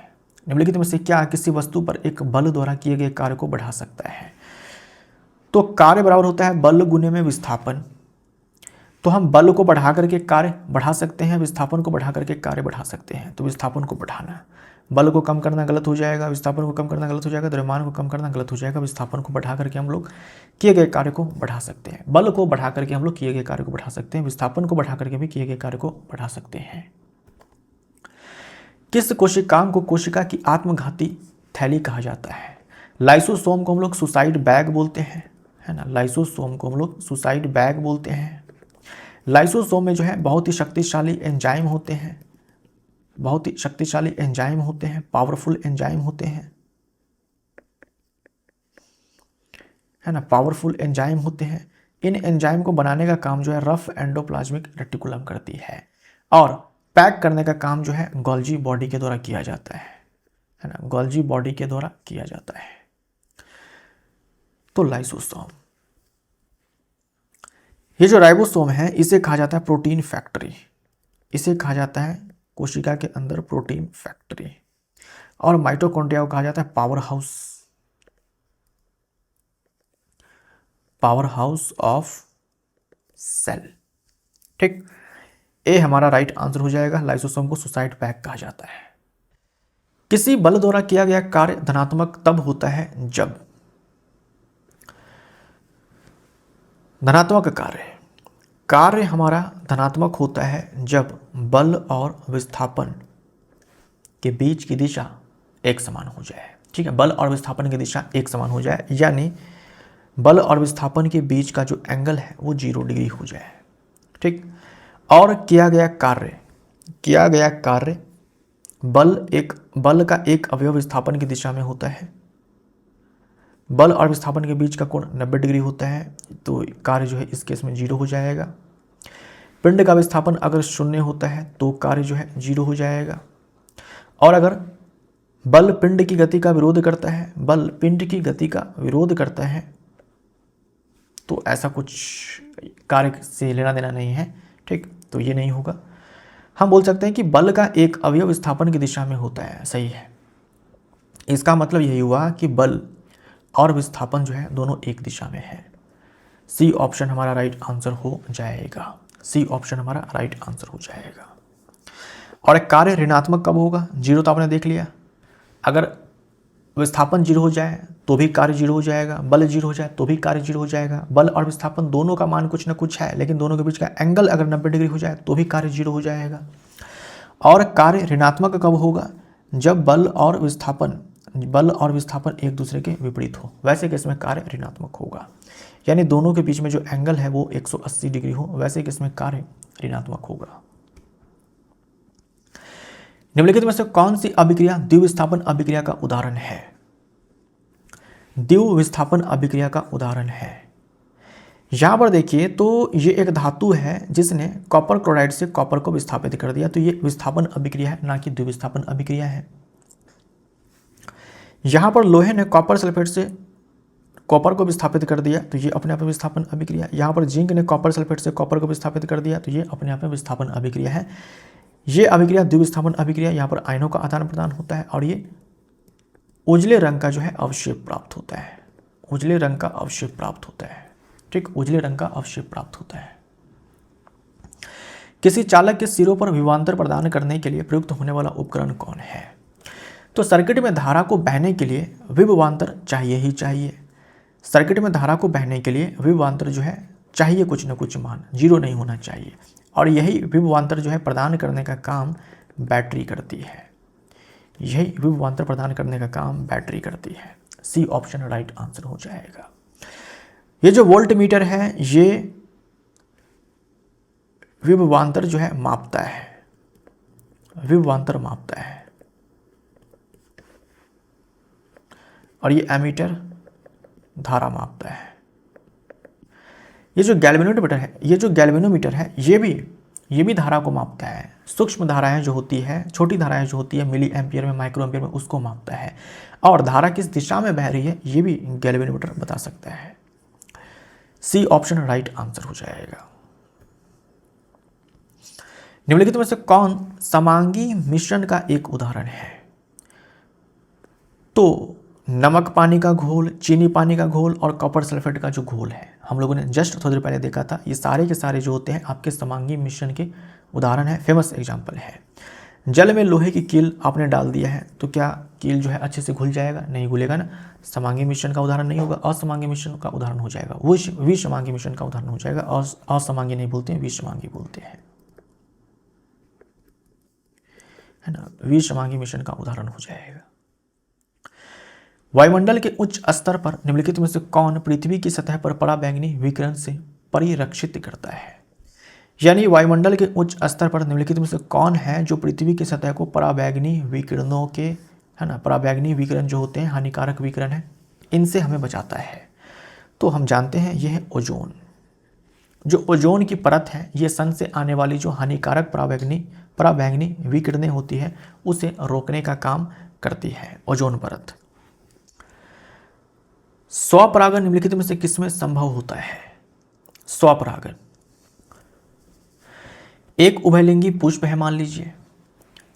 अगर उभयलिंगी पुष्प है तो उसमें पुंकेसर भी होगा, पुंकेसर में परागकोश होगा और परागकोश में जो है परागण बनेगा। ठीक। स्त्री केसर है तो इसमें हम जानते हैं कि वर्तिकाग्र होता है ना, वर्तिकाग्र होता है। तो पुंकेसर से ये जो परागकण है ये वर्तिकाग्र पर आकर के लैंड करेगा, तो इसी घटना को हम लोग परागण बोलते हैं। और क्योंकि ये एक ही पुष्प के अंदर होगा, उभयलिंगी पुष्प है तो एक ही पुष्प के अंदर होगा, तो इससे हम लोग स्वपरागण बोलेंगे। तो ये जरूरी है कि जब परागण हो उस समय ये दोनों के दोनों एक साथ परिपक्व हो, क्योंकि ये जो स्त्री केसर का ये पार्ट होता है जिसे हम लोग स्टिग्मा बोलते हैं, वर्तिकाग्र बोलते हैं, ये चिपचिपा हो जाता है। ये जो पार्ट होता है ये चिपचिपा हो जाता है ताकि पॉलन जो है आकर के इससे चिपक जाए। तो जब पुंकेसर मैच्योर होगा उस समय परागण बनेगा। ठीक। और एट द सेम टाइम ये जो स्त्री केसर है ये भी मैच्योर होगा ताकि ये जो वर्तिकाग्र का ये वाला भाग जो होता है, वर्तिकाग्र जो होता है, ये चिपचिपा हो जाए और ये जो परागण है ये आकर के इस पर चिपक जाए। निम्नलिखित में से कौन सी राशि किसी मशीन द्वारा किए गए कार्य की दर को ज्ञात करने में सहायक होती है? कौन सी राशि? तो पावर बराबर होता है वर्क अपॉन टाइम, पावर बराबर वर्क अपॉन टाइम, शक्ति हमारा राइट आंसर। निम्नलिखित में से कौन सी रासायनिक अभिक्रिया विस्थापन अभिक्रिया दर्शाती है? विस्थापन अभिक्रिया दर्शाती है। यहाँ देखो एक अभिकारक बना है, एक उत्पाद बना है तो ये संयोजन अभिक्रिया है ना। यहाँ एक उत्पाद बना है, संयोजन अभिक्रिया है। यहाँ देखो जिंक ने कॉपर सल्फेट के विलयन से कॉपर को विस्थापित कर दिया और खुद का विलयन बनाया तो ये विस्थापन अभिक्रिया है। ठीक। और यहाँ देखो एक अभिकारक है, टूट गया दो उत्पाद में, तो ये अपघटन अभिक्रिया है। ठीक, अपघटन अभिक्रिया है। पादपों में जनन की वह विधि निम्नलिखित में से कौन सी है जिसमें केवल एक ही जनक शामिल होता है? सिंगल पेरेंट जो है शामिल होता है, एक जनक शामिल होता है। तो एक जनक शामिल हो जिस जनन में उसे हम लोग अलैंगिक जनन बोलते हैं। लैंगिक जनन में जो है दो जनक शामिल होते हैं, मेल और फीमेल, है ना। मेल और फीमेल दो जनक शामिल होते हैं, अलैंगिक जनन, ए हमारा राइट आंसर। अलैंगिक जनन के ये सारे प्रकार होते हैं, ये सारे प्रकार जो है आपको कंठस्थ होने चाहिए। कार्य का मात्रक वही होता है जो डैश का होता है। तो कार्य का मात्रक वही होता है जो ऊर्जा का मात्रक होता है। कार्य का एसआई मात्रक जूल, ऊर्जा का एसआई मात्रक जूल। संवेग का एसआई मात्रक क्या हो जाएगा? किलोग्राम मीटर पर सेकेंड। बल का एसआई मात्रक न्यूटन हो जाएगा, न्यूटन। त्वरण का एसआई मात्रक मीटर पर सेकेंड स्क्वायर हो जाएगा, है ना। न्यूटन को हम लोग किलोग्राम मीटर पर सेकेंड स्क्वायर भी बोल सकते हैं। और ऊर्जा का जूल हो जाएगा। परमाणु संख्या किसे दर्शाती है? तो परमाणु संख्या बराबर होता है प्रोटॉन की संख्या। तो बोलेंगे परमाणु के नाभिक में प्रोटॉन की संख्या, परमाणु जो है प्रोटॉन जो है परमाणु के नाभिक में ही होते हैं। निम्नलिखित में से कौन सी अभिक्रिया उदासीनीकरण अभिक्रिया को निरूपित नहीं करती है? उदासीनीकरण अभिक्रिया को निरूपित नहीं करती है। उदासीनीकरण अभिक्रिया में क्या होता है कि अम्ल और क्षार आपस में अभिक्रिया करते हैं, लवण और जल बनता है, लवण और जल बनता है। यहाँ पर देखो तो जल बना है, लेकिन ये कैल्शियम सल्फेट जो है ये लवण है, सही है, ये उदासीनीकरण अभिक्रिया है। क्या पूछा है? नहीं करती है। अच्छा, नहीं करती है। यहाँ लवण और जल बना है, सही है। यहाँ देखो ये अम्ल है, ये क्षार है, ये लवण है और ये जल है, सही है। ये हमारा आंसर हो जाएगा। ये उदासीनीकरण अभिक्रिया नहीं है। यहाँ पर देखो कार्बन डाइऑक्साइड भी बना है, ये उदासीनीकरण अभिक्रिया नहीं है। किसी चालक में प्रवाहित होने वाले आवेश Q समय t जिसके लिए आवेश प्रवाहित होता है और चालक से प्रवाहित होने वाली धारा के बीच सही संबंध क्या है? तो I बराबर होता है Q बट्टे में T। आवेशों के प्रवाह की दर को हम लोग क्या बोलते हैं? आवेशों के प्रवाह की दर को हम लोग धारा बोलते हैं। तो I बराबर Q by T. D option right answer. श्रृंखलन शब्द का प्रयोग कार्बन के एक अद्वितीय गुण को परिभाषित करने के लिए किया जाता है। निम्नलिखित में से कौन सा विकल्प श्रृंखलन की सही परिभाषा देता है? तो ये जो श्रृंखलन है, कैटिनेशन है, ये कार्बन के अन्य परमाणुओं के साथ आबंध बनाने की अद्वितीय क्षमता है। यानी कार्बन जो है अपने ही जैसे कार्बन परमाणुओं के साथ आबंध बना लेता है। ये कार्बन के पास एक अद्वितीय क्षमता है, यूनिक कैपेसिटी या प्रॉपर्टी है, जिसे हम लोग कैटिनेशन बोलते हैं। तो कार्बन के ऐसे ऐसे यौगिक होते हैं जिसमें कार्बन के बहुत सारे परमाणु होते हैं एक दूसरे के साथ बॉन्ड बना करके। तो ये जो गुण है कि कार्बन अपने ही जैसे कार्बन के अन्य परमाणुओं के साथ आबंध बना लेता है, इसी को हम लोग बोलते हैं कैटिनेशन श्रृंखलन। ए हमारा राइट आंसर हो जाएगा। और तरह तरह के संरचनाएं बनती है ना, तरह तरह की संरचनाएं बनती है। ऐसे लीनियर चैन के रूप में बनता है, ऐसे ब्रांच के रूप में बनता है, और ऐसे रिंग के रूप में भी बनता है ना, रिंग के रूप में भी बनता है, ऐसे रिंग के रूप में भी बनता है। एक तत्व के नाभिक में 10 प्रोटॉन और 17 न्यूट्रॉन उपस्थित है, उसका द्रव्यमान संख्या क्या होगा? तो द्रव्यमान संख्या प्रोटॉन की संख्या प्लस न्यूट्रॉन की संख्या, प्रोटॉन की संख्या प्लस न्यूट्रॉन की संख्या। प्रोटॉन की संख्या 10 है, न्यूट्रॉन की संख्या 17 है, तो ये 27 हो जाएगा। B option right answer. एक पिंड पर 10 न्यूटन का नियत बल लगाने पर 2 मीटर का विस्थापन होता है, किया गया कार्य क्या होगा? तो कार्य बराबर बल गुने में विस्थापन हो जाएगा। बल 10 न्यूटन है, विस्थापन 2 मीटर है, तो ये 20 जूल हो जाएगा। C option right answer. Proton में डैश धनात्मक आवेश होता है। प्रोटॉन पे कितना चार्ज होता है? प्रोटॉन पे चार्ज होता है, देखो प्रोटॉन पे चार्ज होता है प्लस 1.6 इंटू 10⁻⁻19 कूलम, और इलेक्ट्रॉन पे चार्ज होता है माइनस 1.6 इंटू 10⁻⁻19 कूलम। यानी प्रोटॉन और इलेक्ट्रॉन दोनों पर जो है चार्ज परिमाण में बराबर ही होते हैं, लेकिन जो नेचर है ये अपोजिट है। तो यहां पर हो जाएगा डी ऑप्शन सही आंसर। निम्नलिखित में से कौन सा तत्व सामान्यतः अणु नहीं बनाता है और अपने परमाणु रूप में पाया जाता है? तो हाइड्रोजन अणु बनाता है, H2, ऑक्सीजन अणु बनाता है, O2, हीलियम नहीं बनाता है, हीलियम एटम के फॉर्म में हीलियम रहता है, और नाइट्रोजन जो है अणु बनाता है N2 के फॉर्म में। सी हमारा राइट आंसर। हाइड्रोजन के 3 समस्थानिक कौन कौन से हैं? समस्थानिक एक ही तत्व के परमाणु होते हैं, एक ही तत्व के परमाणु होते हैं जिनमें द्रव्यमान संख्या अलग अलग होती है, या फिर परमाणु भार बोल सकते हो कि अलग अलग होता है।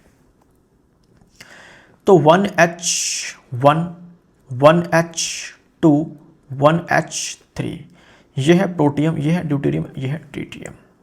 तो ये 3 हाइड्रोजन के समस्थानिक है ना, एक ही तत्व का परमाणु है। देखो सबकी परमाणु संख्या 1 1 1, लेकिन जो द्रव्यमान संख्या वो अलग अलग है। तो बोलेंगे प्रोटियम, ड्यूटेरियम, ट्राइटियम। हम जो हाइड्रोजन हाइड्रोजन हाइड्रोजन बोलते हैं अपने पढ़ाई लिखाई के क्रम में, तो वो जो हाइड्रोजन है ये प्रोटियम ही होता है, क्योंकि 99.99% ये जो 3 समस्थानिक है, इसमें सबसे ज़्यादा जो है ये प्रोटियम ही पाया जाता है। 99.99% प्रोटियम ही पाया जाता है, और इसी को हम लोग जो है यूजुअली हाइड्रोजन बोलते हैं। यानी जब हम हाइड्रोजन बोलते हैं तो हमारा मतलब इसी प्रोटियम से होता है। किसी चुंबकीय क्षेत्र में विद्युत धारावाही चालक द्वारा अनुभव किया जाने वाला बल तब अधिकतम होता है जब विद्युत धारा की दिशा और चुंबकीय क्षेत्र की दिशा के बीच का कोण निम्नलिखित में से कितना होता है। देखिए, जब विद्युत धारा की दिशा और चुंबकीय क्षेत्र की दिशा ये एक दूसरे के 90 डिग्री के एंगल पर होते हैं, वैसे केस में जो धारावाही चालक होता है, देखो हम किसी चुंबकीय क्षेत्र में धारावाही चालक को डालते हैं तो उसके ऊपर एक बल लगता है। सबसे ज़्यादा बल कब लगता है? जब दोनों के बीच एंगल 90 डिग्री होता है। वैसे केस में जो बल है वो मैक्सिमम लगता है। वैसे केस में जो बल है वो मैक्सिमम लगता है। ठीक, जो फोर्स है यह मैक्सिमम होता है। ठीक, अगर मान लीजिए जो बल है और जो चुंबकीय क्षेत्र है ये दोनों, अगर जो धारा है और ये जो चुंबकीय क्षेत्र है ये दोनों एक दूसरे के पैरेलल हो जाए, 0 डिग्री का एंगल बन जाए या फिर 180 डिग्री का एंगल बन जाए, तो वैसे केस में लगने वाला जो फोर्स होगा धारावाही चालक पर वो मिनिमम होगा, है ना, मिनिमम होगा।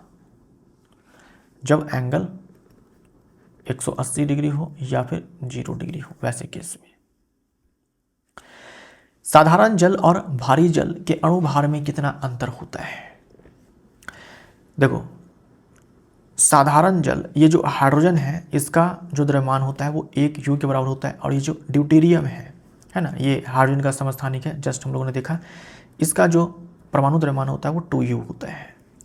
अब यहाँ से H2O का अगर आप मॉलिक्यूलर मास निकालेंगे तो आप लिखेंगे 2 गुने में 1 U प्लस ऑक्सीजन का लिखेंगे 16 U, ये बराबर आ जाएगा 18 U। आप D2O, इसको हम लोग भारी जल बोलते हैं, D2O को भारी जल बोलते हैं, ये हो जाएगा 2 गुने में 2 U प्लस 16 U, ये हो जाएगा 20 U। ठीक, अच्छा, कितना अंतर होता है पूछा है, तो दोनों के द्रव्यमान में कितना अंतर है? 2 U का अंतर है। बी हमारा राइट आंसर हो जाएगा। विद्युत धारा ले जाने वाली एक लंबी सीधी परिनालिका के अंदर चुंबकीय क्षेत्र डैश होता है। तो एक लंबी सीधी परिनालिका के अंदर चुंबकीय क्षेत्र कैसा होता है? चुंबकीय क्षेत्र एक समान होता है। ठीक, एक समान और परिनालिका के अक्ष के समानांतर। देखो, ये जो समानांतर की बात की गई है ये चुंबकीय क्षेत्र रेखा की बात की गई है ना, चुंबकीय क्षेत्र रेखा की बात की गई है। जो ये धारावाही परिनालिका होती है उसके भीतर जो चुंबकीय क्षेत्र रेखाएं बनती है वो सीधी, समानांतर और समदूरस्थ होती है, और चुंबकीय क्षेत्र जो है हर पॉइंट पर एक समान होता है। तो ये जो एक समान कहा गया है ये चुंबकीय क्षेत्र के बारे में कहा गया है, और ये जो परिनालिका के अक्ष के समानांतर कहा गया है ये चुंबकीय क्षेत्र रेखा के बारे में कहा गया है। डी ऑप्शन हमारा राइट आंसर हो जाएगा। क्लोरीन के समस्थानिक कौन कौन से हैं? तो क्लोरीन के 2 समस्थानिक हैं, और समस्थानिक जो होते हैं वो एक ही तत्व के अलग अलग परमाणु होते हैं। तो जो परमाणु संख्या है दोनों के केस में एक समान, जो द्रव्यमान संख्या है वो अलग अलग होते हैं, एक का 35 होता है और दूसरे का 37 होता है। ठीक, तो इसी को हम लोग क्लोरीन 35, क्लोरीन 37 बोल देते हैं। किस दर्पण की फोकस दूरी ऋणात्मक होती है? फोकस दूरी ऋणात्मक होती है। फोकस दूरी ऋणात्मक होती है किस दर्पण की? तो हम बोलेंगे अवतल दर्पण की। और इसकी फोकस दूरी हम क्या बोलेंगे? धनात्मक बोलेंगे। प्रयोगशाला में एक छात्र ने एक विलयन का pH मान 10 लिखा। उस विलयन के बारे में निम्नलिखित में से कौन सा कथन सही है? देखो, pH मान और ये जो OH माइनस का कंसंट्रेशन होता है इसके बीच में सीधा संबंध होता है। तो अगर pH मान ज़्यादा है तो OH माइनस का जो कंसंट्रेशन है वो भी ज़्यादा होगा। pH मान 10 है, अगर pH मान 10 है तो ये क्या है? अपने आप में क्षारीय विलयन होगा ना। pH मान 7 से ज़्यादा है, 7 से काफ़ी ज़्यादा है, तो ये क्षारीय विलयन है। pH मान ज़्यादा है तो OH माइनस का कंसंट्रेशन ज़्यादा होगा। तो हाइड्रोक्साइड आयन, ये हाइड्रोक्साइड आयन है, इसकी जो सांद्रता है वो उच्च है। ठीक, हाइड्रोक्साइड आयन की उच्च सांद्रता वाला विलयन अम्लीय होता है, गलत हो जाएगा, गलत हो जाएगा। हाइड्रोजन आयन है, विलयन अम्लीय होता है। हाइड्रोजन आयन की उच्च सांद्रता वाला विलयन अम्लीय होता है। ये स्टेटमेंट सही तो है, लेकिन यहाँ पर pH मान 10 लिखा हुआ है, तो इसलिए हम लोग यहाँ पर हाइड्रोजन आयन और अम्लीय विलयन की बात नहीं करेंगे, हम लोग हाइड्रोक्साइड आयन और क्षारीय विलयन की बात करेंगे। ऑक्सीकरण होने पर सिल्वर का रंग बदलकर डैश हो जाता है और कॉपर का रंग बदलकर डैश हो जाता है। तो सिल्वर के ऊपर जो है सिल्वर सल्फाइड की परत चढ़ जाती है, सिल्वर का ऑक्सीडेशन हो जाता है और सिल्वर का रंग बदल करके काला हो जाता है। और कॉपर के ऊपर जो है क्षारीय कॉपर कार्बोनेट की परत चढ़ जाती है और कॉपर का रंग बदलकर हरा हो जाता है ना, हरा हो जाता है, काला हरा। पेयजल को रोगाणु नाशित करने के लिए विरंजक है ना, विरंजन चूर्ण का उपयोग क्यों किया जाता है ना, विरंजक चूर्ण, विरंजक चूर्ण होता है, विरंजक चूर्ण का उपयोग क्यों किया जाता है, ब्लीचिंग पाउडर का इस्तेमाल क्यों किया जाता है। तो ब्लीचिंग पाउडर का फॉर्मूला होता है CaClO का होल ट्वाइस। क्या होता है, जब हम इसे पानी में डालते हैं तो यहाँ से क्लोरीन गैस मुक्त होती है और इसी क्लोरीन गैस के कारण जो है जीवाणु मर जाते हैं। तो यह क्लोरीन का विमोचन करता है जो कीटाणुओं को नष्ट करता है। सी ऑप्शन राइट आंसर हो जाएगा। घरेलू परिपथों में प्रयुक्त उपकरणों के लिए निम्नलिखित में से कौन सा कथन सही है। एसी, गीजर जैसी भारी उपकरण श्रेणी क्रम में संयोजित होते हैं, गलत हो जाएगा। घर में जो भी हम लोग डिवाइस लगाते हैं, घर में जो भी डिवाइस लगाते हैं, एक एक डिवाइस जो है सब के सब समानांतर क्रम में लगे होते हैं, पार्श्व क्रम में लगे होते हैं। सभी उपकरण पार्श्व क्रम में संयोजित होते हैं। B option right answer. सारे के सारे उपकरण पार्श्व क्रम में लगे होते हैं, ठीक है। ये गलत हो जाएगा, ये गलत हो जाएगा। संतुलित रासायनिक समीकरण के लिए x का मान क्या है।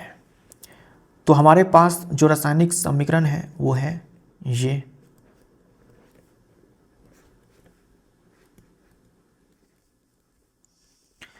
इसको आप संतुलित कीजिए, x का मान पता लग जाएगा।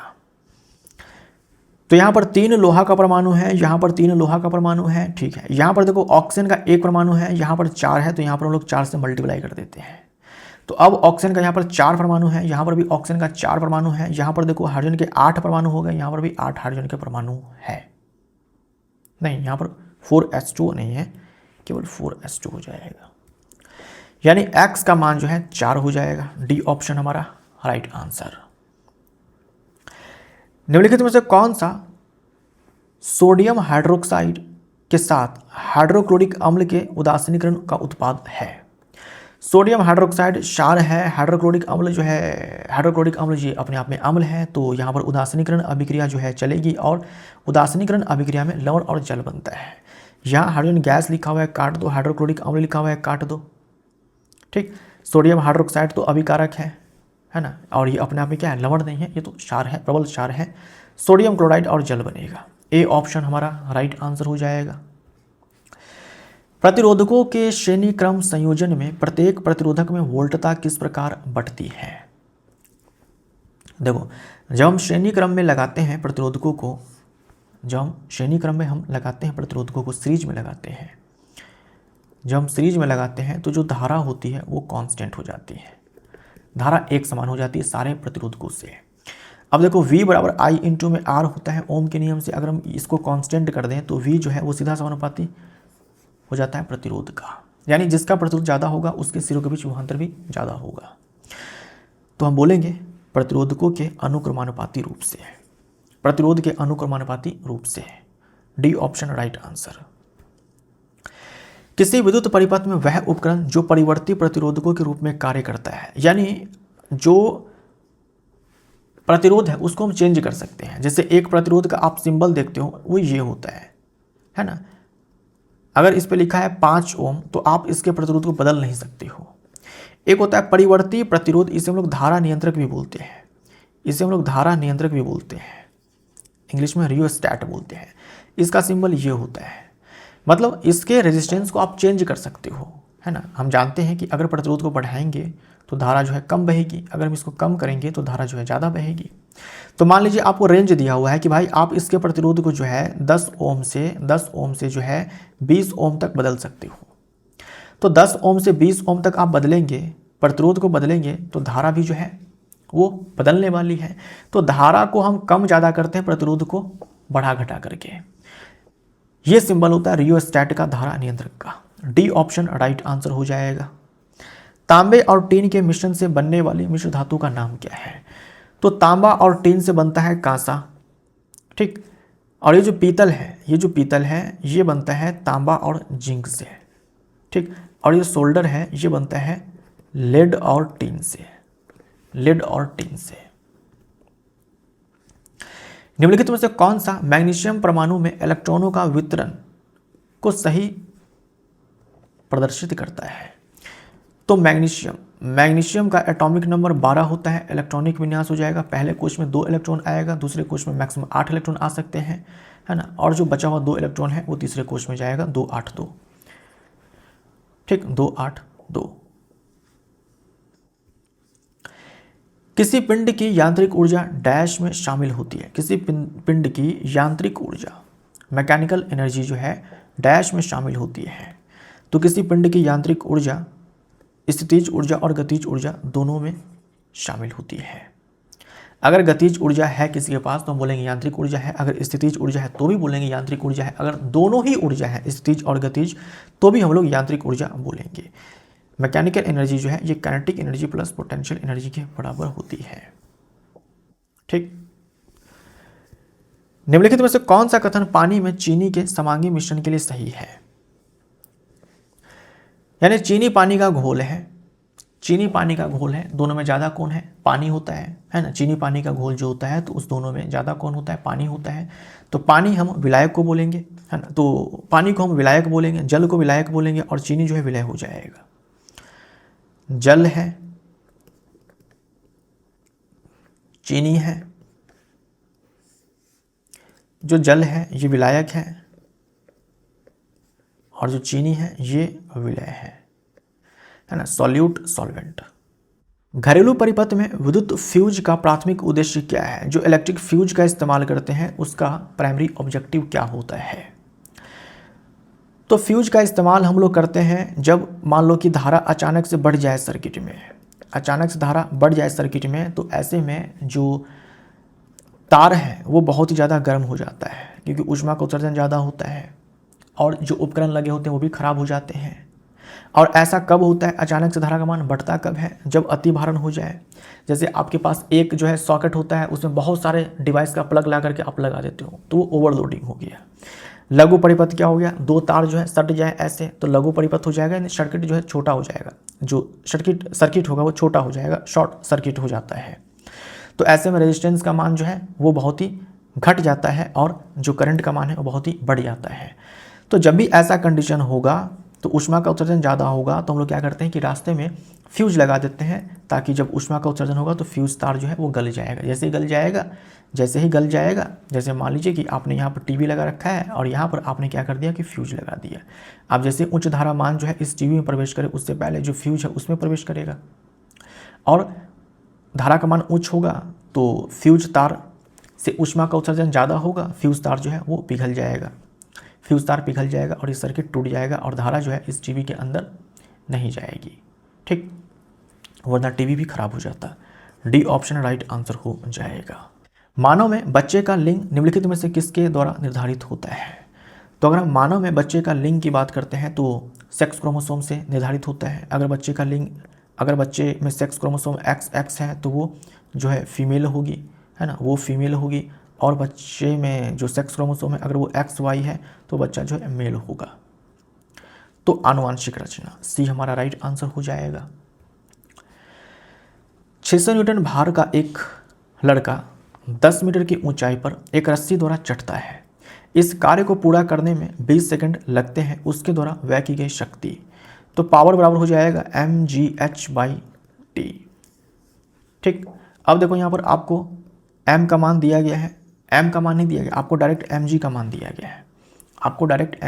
दिया गया है ना। ये जो लड़का है रस्सी पर चढ़ने के लिए कम से कम ऊपर की तरफ जो है अपने भार के बराबर बल लगाएगा और ये भार जो है वो 600 न्यूटन है और चढ़ना है 10 मीटर की हाइट तक, ठीक। और समय लगा इसमें 20 सेकंड, 0 से 0 उड़ाएंगे, ठीक। ये आ जाएगा 300 वाट। सी ऑप्शन राइट आंसर हो जाएगा। समजातीय श्रेणी CH4 C2H6 C3H8 के अनुक्रमिक सदस्य किस इकाई द्वारा एक दूसरे से भिन्न होते हैं? ये मीथेन है, ये इथेन है, ये प्रोपेन है ना, मीथेन इथेन प्रोपेन। दो लगातार सदस्य के बीच में देखो तो आपको CH2 का अंतर दिखेगा, है ना, आपको CH2 का अंतर दिखेगा दो लगातार सदस्यों के बीच में, CH2। ए हमारा राइट आंसर। रदरफोर्ड के अल्फा कण प्रकीर्णन प्रयोग ने दर्शाया कि इलेक्ट्रॉनों ऋण आवेशित होते हैं, तो नहीं।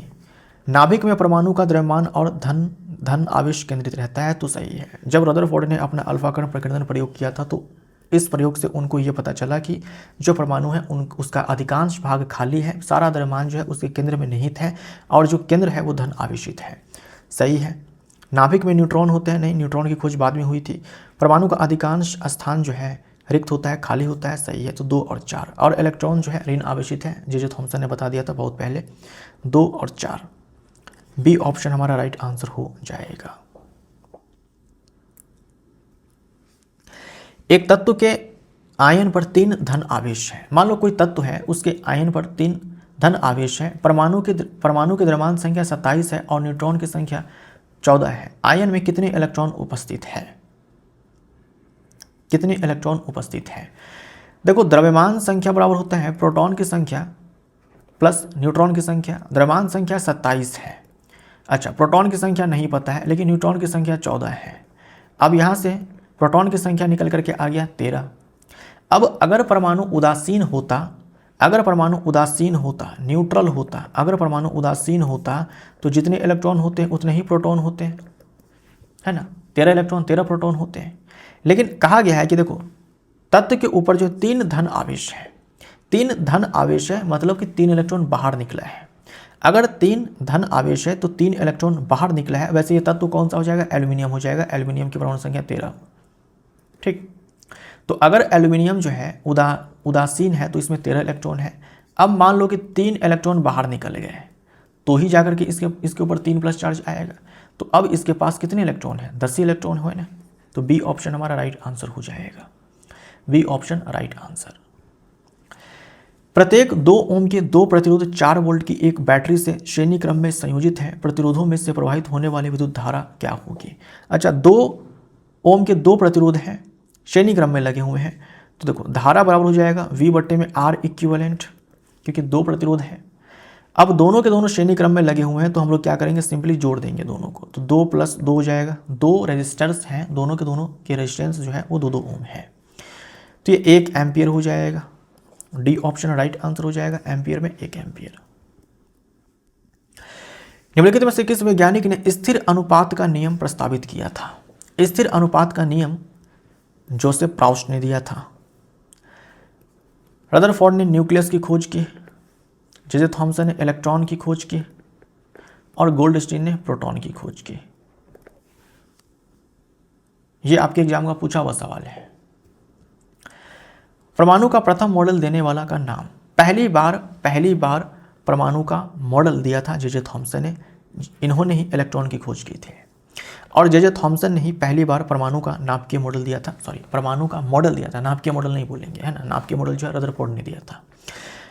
परमाणु की संरचना से संबंधित जो मॉडल देने का काम किया वो पहली बार जे थॉमसन ने किया था। इनका जो परमाणु मॉडल था वो फेल कर गया। डी ऑप्शन राइट आंसर हो जाएगा। परमाणु का नाभिकीय मॉडल जो है रदरफोर्ड ने दिया था। यदि किसी बच्चे को पिता से वंशानुक्रम में Y गुणसूत्र प्राप्त होता है तो बच्चे का लिंग क्या होगा? देखो, माता के साइड से हमेशा सेक्स क्रोमोसोम X आता है, क्योंकि माता में जो 2 सेक्स क्रोमोसोम होते हैं वो दोनों XX ही होते हैं, और पिता में एक सेक्स क्रोमोसोम X होता है, दूसरा वाला Y होता है। तो माता के साइड से बच्चे में हमेशा X आएगा। अगर पिता के साइड से भी X आ गया तो जो बच्चा है वो अपने आप में एक लड़की है। माता के साइड से हमेशा X ही आना है। अगर पिता के साइड से Y आ गया तो वो जो बच्चा होगा वो अपने आप में एक लड़का होगा, है ना। ये ही है, लड़का होगा, नर होगा। अवतल दर्पण का वक्रता केंद्र दर्पण के डैश स्थित होता है, जबकि उत्तल दर्पण का वक्रता केंद्र दर्पण के डैश स्थित होता है। रिपीट हो गया है सवाल बाय मिस्टेक, है ना, रिपीट हो गया है।